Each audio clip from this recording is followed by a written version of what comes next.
पूर्ण सूर्य ग्रहण का किस्मत कनेक्शन। मैं हूं आपके साथ पयोधी शशि। इस बार चैत्र अमावस्या पर साल का पहला पूर्ण सूर्य ग्रहण लगने जा रहा है। यह पूर्ण सूर्य ग्रहण काफी खास और अहम है। इसका अंदाजा आप इसी बात से लगा सकते हैं कि इस तरह के सूर्य ग्रहण का संयोग 54 साल बाद बना है और इसके बाद अगले 21 सालों तक ऐसा पूर्ण सूर्य ग्रहण देखने को नहीं मिलेगा। सूर्य ग्रहण का देश दुनिया पर क्या असर पड़ेगा, आम लोगों के करियर, कारोबार और रिश्तों पर इसका प्रभाव कितना पॉजिटिव होगा और कितना नेगेटिव, ग्रहण के अशुभ प्रभाव से बचने के लिए क्या उपाय करें, ज्योतिष के अनुसार ग्रहण के दौरान किन नियमों का पालन करना चाहिए, इस पर चर्चा करने के लिए हमारे साथ देश के जाने माने ज्योतिष आचार्य मौजूद हैं। हमारे साथ ज्योतिष आचार्य नंदिता पांडे जी मौजूद हैं। बहुत स्वागत है आपका। ज्योतिष आचार्य करिश्मा कौशिक जी मेरे साथ हैं, आपका भी बहुत स्वागत है न्यूज नेशन पर। ज्योतिष आचार्य डॉक्टर अरविंद त्रिपाठी जी मेरे साथ हैं और साथ ही ज्योतिष एवं वास्तु विशेषज्ञ ब्रिजभूषण मिश्र जी भी हमारे साथ हैं। आप दोनों का भी बहुत बहुत स्वागत है न्यूज नेशन के इस स्पेशल सेगमेंट में। करिश्मा जी, पहला सवाल मेरा आपसे है, ये जो ग्रहण है ये खास क्यों है? 54 सालों के बाद ये ग्रहण लग रहा है और बताया जा रहा है कि आने वाले 21 सालों तक, यानी अगले 21 सालों तक ये नहीं लगेगा। देखिए, ये सबसे पहले तो ग्रहण की बात कर रहे हैं हम, तो ये ग्रहण जो है ठीक नवरात्रों से एक दिन पहले लग रहा है, चैत्र मास की अमावस्या पे। ये ग्रहण भारत में नजर नहीं आएगा। कहा जाता है कि सूर्य ग्रहण के 12 घंटे पहले जो है सूतक काल लग जाता है, तो सूतक काल तो नहीं लगेगा क्योंकि भारत में नजर नहीं आएगा, परंतु इस ग्रहण का जो प्रभाव है वो 12 राशियों पर देखने को मिल सकता है।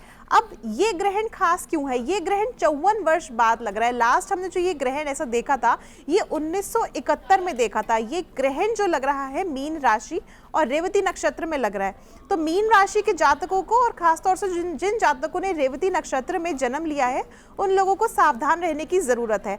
अब ये ग्रहण इसीलिए और ज्यादा खास बन जाता है क्योंकि ये ग्रहण जो है सबसे लंबा चलने वाला ग्रहण रहेगा, यानी कि इसकी जो अवधि रहेगी वो लगभग 5 घंटे 10 मिनट की रहेगी। बिल्कुल, और इसी प्रभाव को आगे विस्तार से हम लगातार समझते रहेंगे। अरविंद जी, सवाल मेरा आपसे है, ग्रहण के अशुभ प्रभाव को समाप्त करने के लिए 5 उपाय बताइए हमारे दर्शकों को सरलता से कि कैसे इसका जो प्रभाव है, उस दुष्प्रभाव है, उससे बचा जा सके। जी देखिए पयोधी, यह जो ग्रहण काल होता है कभी भी अच्छा नहीं होता। ग्रहण हमेशा खराब ही फल देता है, शुभ फल देता है। और ये 5 उपाय बताने के पहले हम थोड़ा सा कुछ बात करेंगे इस पर कि यह जो ग्रहण है खास तौर से जो धनु राशि है, कुंभ राशि है, मीन राशि, उसके लिए प्रतिकूल है। और जो वृष राशि है, मिथुन राशि है, कर्क राशि है, सिंह राशि, इसके लिए शुभ फलदायी है। और जो मेष राशि है, कन्या राशि, तुला, वृश्चिक, मकर राशि पर ये मिक्स फल देगा, मध्यम फल देगा। और इस ग्रहण से पूरे देश काल परिस्थिति में अंतर्राष्ट्रीय स्तर पर काफ़ी हलचल होगा, भूकंप आएगा, कई तरह की दुर्घटनाएं होंगी और राजनीतिक बहुत उथल पुथल रहेगा। खासतौर से सनातन धर्म का पूरे विश्व में प्रचार प्रसार बढ़ेगा। और इससे क्या होगा कि पीतल, तांबा, कांसा और जो अन्य धातुएं हैं उसकी रेट में काफ़ी बढ़ोतरी होगी। शेयर, सोना, चांदी के रेट में काफ़ी बढ़ोतरी होगी। और जो हरित कृषि, दही इत्यादि चीज़ें हैं उसमें घटोतरी होगी, उसके रेट में घटोतरी होगी। तो देखा जाए तो इंजीनियरिंग है, उर्वरक है, शेयर में मंदी आएगी। और लोहा इंडस्ट्री, स्टील, सीमेंट, हाउसिंग इत्यादि, काय चॉफी में काफ़ी चीज़ें मंदी आ सकती है, उसकी संभावना बन रही है। तो देखा जाए तो देश दुनिया पर इसका प्रबल प्रभाव पड़ेगा। दूसरी बात यह है कि जब कोई भी सूर्य ग्रहण होता है तो खास तौर से सूर्य प्रकृति का कारक है, आत्मा का कारक है। और ख़ास तौर से जब ये ग्रहण लगेगा तो मीन राशि पर लग रहा है और रेवती नक्षत्र के तृतीय चरण पर लग रहा है। तो सूर्य जब आत्म कारक होता है तो जब सूर्य पर ग्रहण लगता है तो जो ऊर्जा होगी निगेटिव होगी, तो उसके तमाम साइड इफेक्ट पड़ेंगे। तो हम क्या कर सकते हैं कि इस अशुभ फल को कैसे शुभ में कन्वर्ट कर सकते हैं, उस पर ग्रहण काल में हम कहते हैं कि जो भी हम पूजा करते हैं, जप करते हैं, तप करते हैं, वो हमें कई गुना करके मिलता है। तो इसमें व्यक्ति अपनी हेल्थ को ठीक रख सकता है, अपने आध्यात्मिक उन्नति को कर सकता है, पारिवारिक स्थिति को अच्छा कर सकता है। तो इसमें अगर हम ग्रहण काल में कुछ छोटे छोटे उपाय करें तो बहुत ही अच्छा रहेगा। आपने देखा होगा कि बहुत लोग बहुत मेहनत करते हैं फिर भी उनको अनुकूल फल नहीं मिलता, उनको दिक्कतें आती है। तो कहीं ना कहीं उनकी कुंडली में इस तरह का योग होता है जिसके नाते दिक्कत होती है। तो ऐसे समय में सारे राशि वाले, मेष राशि से लेकर मीन राशि वाले, अगर इसमें गायत्री उपासना करें, ओम भूर्भुवः स्वः तस्य वितुर्वरेण्यम भर्गो देवस्य धीमहि धियो यो नः प्रचोदयात्, अगर इस मंत्र का पूरे ग्रहण काल में जप करें तो उनके लिए बहुत अच्छा रहेगा। दूसरी बात का ध्यान रखना है कि जो वृष से लेकर के मीन राशि वाले जातक हैं उनको क्या करना है कि पूरे ग्रहण काल में श्री सूक्त का पाठ करें, उनके लिए अच्छा रहेगा। और ख़ास तौर से जो अन्य राशि हैं सब लोग क्या करें कि इसमें श्री सूक्त का पाठ करें, दुर्गा सप्तशती का पाठ करें, हनुमान जी की आराधना करें। अच्छा, जब ये ग्रहण लगेगा तो उस समय मीन राशि में सूर्य है, चंद्रमा है, शुक्र है, राहु है। तो सूर्य चंद्रमा होने के नाते आदमी के अपने मानसिक संतुलन को ठीक रखना है, अपने नेगेटिव थाट से बचना है, पॉजिटिव सोचना है, अपने पिता की सेवा करनी है। और इसमें व्यक्ति अगर लाल वस्तु का दान करे, गेहूं है और क्या करें कि लाल रंग का कपड़ा है, तांबा है, अगर दान करता है, गुड़ है तो अच्छा रहेगा, केसर दान करे तो अच्छा रहेगा। तो देखा जाए तो ग्रहण काल में आप अगर ये सारी चीज़ें करते तो आपके लिए अच्छा रहेगा। जी बिल्कुल, और ये चीज़ें बहुत ज़रूरी हैं, ये उपाय इसलिए हमने चाहा कि दर्शकों तक आप पहुंचाएं कि वो क्या कर सकते हैं घर बैठे। बृजभूषण मिश्र जी, जब हम असर की बात करते हैं तो असर इसका देश पर कितना होगा, दुनिया पर कितना होगा, क्योंकि अलग अलग देशों में अलग अलग तरह से जब जो टाइमिंग बदल जाती है तो क्या इसका असर भी होता है? जी, चूँकि हम ये जो ग्रहण लग रहा है ये अमेरिका, कनाडा, मैक्सिको यहाँ पे दिखाई देगा, तो इसका प्रभाव सबसे ज़्यादा उन्हीं जगहों पे पड़ेगा। लेकिन ये जो ग्रहण लग रहा है वर्ल्ड की इकोनॉमी में सुधार होगा। बहुत लंबे समय से वर्ल्ड की इकोनॉमी धीमी पड़ गई थी। इस सूर्य ग्रहण के बाद वर्ल्ड की इकोनॉमी में उछाल आएगा, शेयर मार्केट की स्थिति काफ़ी अच्छी रहेगी, सोने का दाम सबसे ज़्यादा बढ़ेगा, सोना मेटल ऑफ द ईयर कहलाएगा। रियल एस्टेट का मार्केट 6 महीने तक बहुत अच्छा रहेगा, उसके बाद स्थिर हो जाएगा। कुछ समय के लिए सूर्य ग्रहण कनाडा, उत्तरी अमेरिका, मैक्सिको में दिखाई देगा। जहां ग्रहण दिखाई देता है वहां उसका सबसे ज़्यादा प्रभाव पड़ता है। प्राकृतिक आपदाएं जैसे चक्रवात, तूफान, भूकंप आ सकते हैं। भारत की इकोनॉमी में प्रतिदिन सुधार होगा, बेरोजगारी में कमी आएगी, नई नौकरी के अवसर प्राप्त होंगे। कुल मिलाकर देखा जाए तो सूर्य ग्रहण के बाद लोगों में खुशहाली बढ़ेगी। हर चीज का एक एस्पेक्ट होता है, पॉजिटिव एस्पेक्ट होता है और नेगेटिव एस्पेक्ट होता है। तो आपको कैसे जो इसके सकारात्मक पहलू है उसे देखना चाहिए, दूसरा जो इसके नकारात्मक पहलू हैं उसे लेकर भी लगातार हम आपको बता रहे हैं। नंदिता पांडे जी, सवाल मेरा आपसे है कि भारत में इसका सूतक नहीं लगेगा जी, क्या भारत में लोगों को इसे लेकर ग्रहण के नियमों का पालन करना चाहिए फिर, और अगर करना चाहिए तो वो नियम कौन से होंगे? देखिए, जो हमारे वेद शास्त्र में लिखा हुआ है कि अगर नग्न आँखों से आपको ग्रहण नज़र नहीं आ रहा है तो उसका असर वहाँ पे नहीं होता है। लेकिन ग्रहण का असर होगा वहाँ पे होगा जहाँ पे ग्रहण का पूरा पाथ है। यानी कि इस समय अमेरिका से लेकर के नीचे मैक्सिको से लेके आप अमेरिका पूरा लेके जाएं, न्यूयॉर्क लेके जाएं, कनाडा लेके जाएं और ऊपर आयरलैंड तक का लेके जाएं, नीचे पैसिफिक कोस्ट, ये सारे जो हैं पैसिफिक अटलांटिक ओशंस, ये सारे इस ग्रहण के इम्पैक्ट में आएंगे। भारत में इसका असर नहीं रहेगा। भारत में ना तो सूतक काल लगेगा, तो आप आराम से अपने नवरात्रियाँ जो शुरू होंगी उसको आप पालन कर सकते। तो ये समय अमेरिका के लिए बिल्कुल शुभ नहीं है, कनाडा के लिए बिल्कुल शुभ नहीं है। वहाँ पे अस्थिरता रहेगी। जो जिस एरिया में ग्रहण पड़ रहा है वहाँ पे महिला वर्ग को थोड़ा सा ध्यान देने की आवश्यकता है।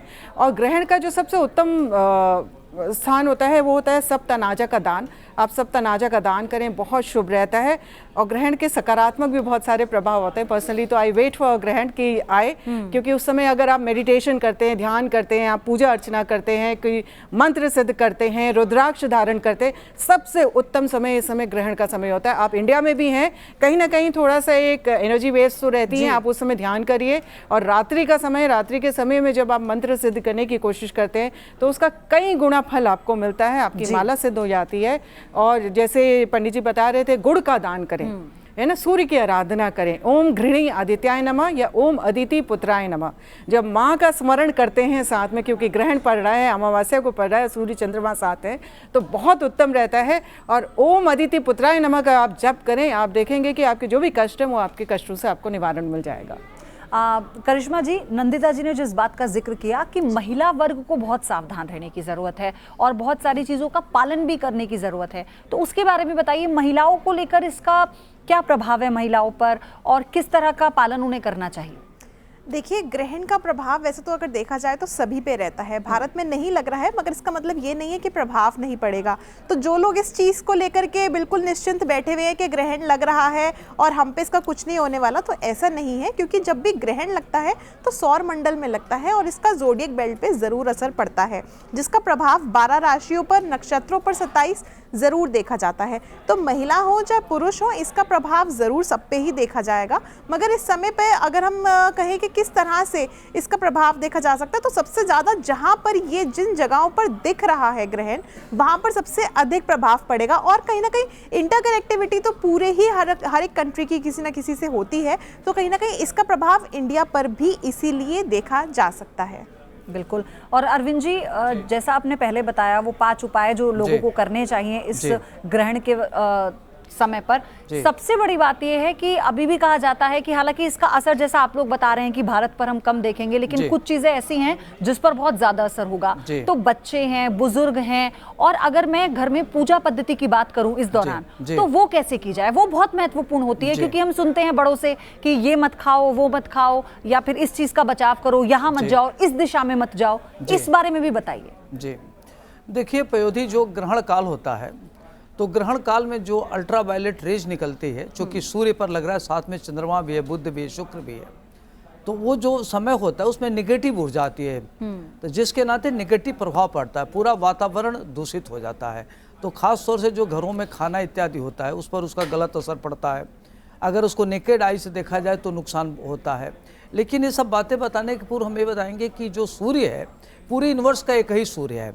जब यूनिवर्स में एक ही सूर्य, तो उसका प्रभाव तो पूरा तो नहीं पड़ेगा, लेकिन बहुत ही आंशिक रूप से पड़ेगा, और ख़ास तौर से जिन कंट्री में लगा हुआ है उस पर बहुत ज़्यादा प्रभाव पड़ेगा। तो इसमें खास तौर से जो बच्चे हैं उनको ध्यान रखना है। और ग्रहण काल में क्या करना है कि बच्चों को अगर व्यक्ति सूर्य की आराधना करावे, गायत्री उपासना करावे, या उनसे लाल वस्तु का दान करावे, केसर का तिलक लगावे, तो वो पीरियड बहुत अच्छा रहता है। उसमें अपने को सेफ रखना है। ग्रहण काल को लेकर के किसी प्रकार की चिंता करने के बजाय हम इसको कैसे शुभ अशुभ को शुभ में कन्वर्ट करें, इस पर देखना है। तो इसमें हम गायत्री उपासना करें, सूर्य की आराधना करें, माता पिता की सेवा करें, गाय को गुड़ और रोटी खिलावें, गेहूं का दान करें, इससे बहुत अच्छा रहता है। और ग्रहण काल के बाद क्या करना है कि गेहूं का दान करें, घरों में क्या करें कि पोछा लगावें, नमक के पानी का पोछा लगावें। अगर ये सब चीज़ें करते हैं तो बहुत ही अच्छा रहेगा। ग्रहण काल में क्या करना है कि कई बार लोगों की कुंडली में क्या होता है कि कई प्रकार के दोष होते हैं, तो उस दोष को दूर करने के लिए भी, जैसे पितृ है आपके, तो अगर इसे पितरों को अगर खुश किया जाए तो पितर बड़े खुश होते हैं। तो उसमें क्या करना है कि उनको तिल है, जौ है, चावल अगर अर्पित करा जाए जल के साथ, तो बड़े खुश होते हैं और आपको आशीर्वाद देते हैं। और वो अगर जो मृत्यु लोग, देवलोक में अगर वो परेशान हो तो उनकी आत्मा भटकती है, तो उससे उनको काफ़ी राहत मिलती है। तो अपने वंशज को काफ़ी वो उसमें प्रगति देते हैं, उनकी सुख समृद्धि में बढ़ाते हैं, उनके ऊपर उनका वरदास्त होता है। तो ऐसे पीरियड में अगर हम अपने पूर्वजों की भी आराधना करें तो बड़ा अच्छा होता है। कई बार आपने देखा होगा कि सूर्य में के साथ केतु बैठा हुआ है, या सूर्य के साथ राहु बैठा हुआ है, या चंद्रमा के साथ केतु बैठा हुआ है, चंद्रमा के साथ राहु बैठा हुआ है, तो ग्रहण दोष हो गया। तो ग्रहण काल में क्या होता है कि व्यक्ति का जो दिक्कत होती है, उसमें किसी को संतान नहीं हो रहा है, प्रगति नहीं हो रही है, तमाम तरह की परेशानियां हो रही हैं, तो इसका प्रयोग कर सकता है, ये उपाय कर सकता है, जिसके नाते उसको काफ़ी अच्छा रहेगा। तो ये सब करना चाहिए और ग्रहण काल को आप सदुपयोग कर सकते हैं, ये आपके लिए अच्छा रहेगा। जी नंदिता जी, जब हम ये कहते हैं कि ये 54 सालों बाद ऐसा संयोग है कि ये पूर्ण सूर्य ग्रहण लग रहा है और आने वाले 21 सालों तक ऐसा नहीं होगा, इसके पीछे क्या कारण है? क्यों इतना बड़ा ये संयोग बैठता है? क्या होता है जब ये संयोग होता है, और क्यों 21 सालों तक ऐसा नहीं होगा?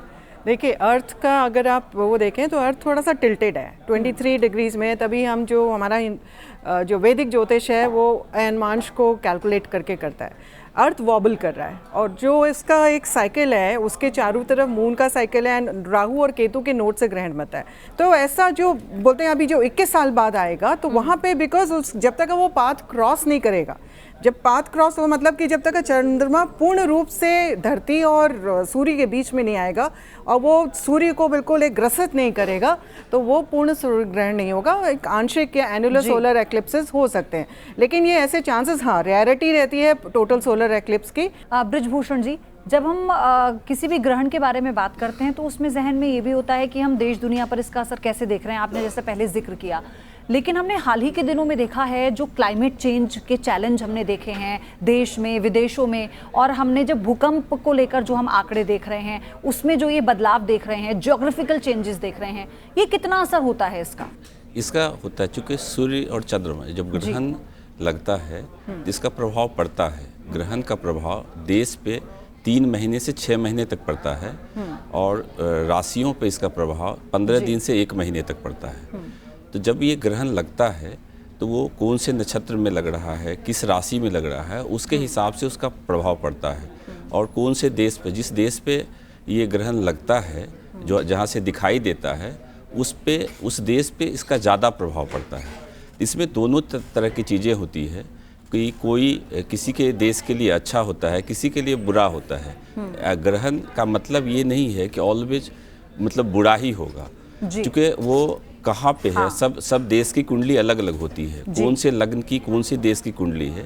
जैसे मैं इकोनॉमी की जो बात किया था, चूँकि ये जो वर्ल्ड की जो इकोनॉमी है ना, मैक्सिमम डिपेंड करती है अमेरिका की इकोनॉमी से। अमेरिका की इकोनॉमी अगर अप होगी तो पूरे वर्ल्ड की इकोनॉमी अप होती है, अगर वो नीचे जाती है तो उसका प्रभाव प्रत्येक देशों पे पड़ता है। तो चूँकि हाल के समय में कोविड के समय क्या हुआ था कि वो एक अमेरिका की इकोनॉमी थोड़ी डाउन हुई, अमेरिका की इकोनॉमी डाउन होने से पूरे देश पे उसका प्रभाव पड़ा। अब क्या है कि ये जो सूर्य ग्रहण लग रहा है इससे अमेरिका की इकोनॉमी अप होगी, और अमेरिका की इकोनॉमी जब अप होगी तो पूरे देश की इकोनॉमी अप होगी। खास करके भारत की इकोनॉमी तो अप हो ही रही है और ये और भी ज़्यादा अप होने लगेगी। जी। और अरविंद जी, सबसे बड़ी बात यह है कि जब मैं वो उस किसी एक मंत्र के बारे में अगर मैं आपसे पूछूं जो सरल हो, जिसका जाप लोग कर सकें इस दौरान, वो क्या होगा, उसके बारे में भी एक बार बता दीजिए। जी देखिए पयोधी, यह जो ग्रहण काल में क्या करना चाहिए, चाहे मेष राशि वाले हो, चाहे मेष राशि से लेकर मीन राशि वाले जातक हैं, वह क्या करें कि हंग हनुमते रुद्रात्मकाय हुंग फट इस मंत्र का जप करें या गायत्री उपासना करें, अच्छा रहेगा। बहुत बहुत धन्यवाद आप सभी का हमारे साथ जुड़ने के लिए। और जो पूर्ण सूर्य ग्रहण पड़ने वाला है, इसे लेकर आप क्या उपाय कर सकते हैं, आपके जहन में जितने भी सवाल हैं, हमने कोशिश की है हमारे गेस्ट और हमारे मेहमानों द्वारा आपके उन सभी सवालों का, उन प्रश्नों का हम जवाब दें। और हमें उम्मीद है कि आप ये समझ गए होंगे कि आप पर, आपकी राशि पर, आपके अपनों पर, आपके घर परिवार पर इसका कितना असर होगा और क्या होगा, अच्छा होगा, बुरा होगा, और कैसे आप इस दिन अपनी दिनचर्या में बदलाव ला सकते हैं।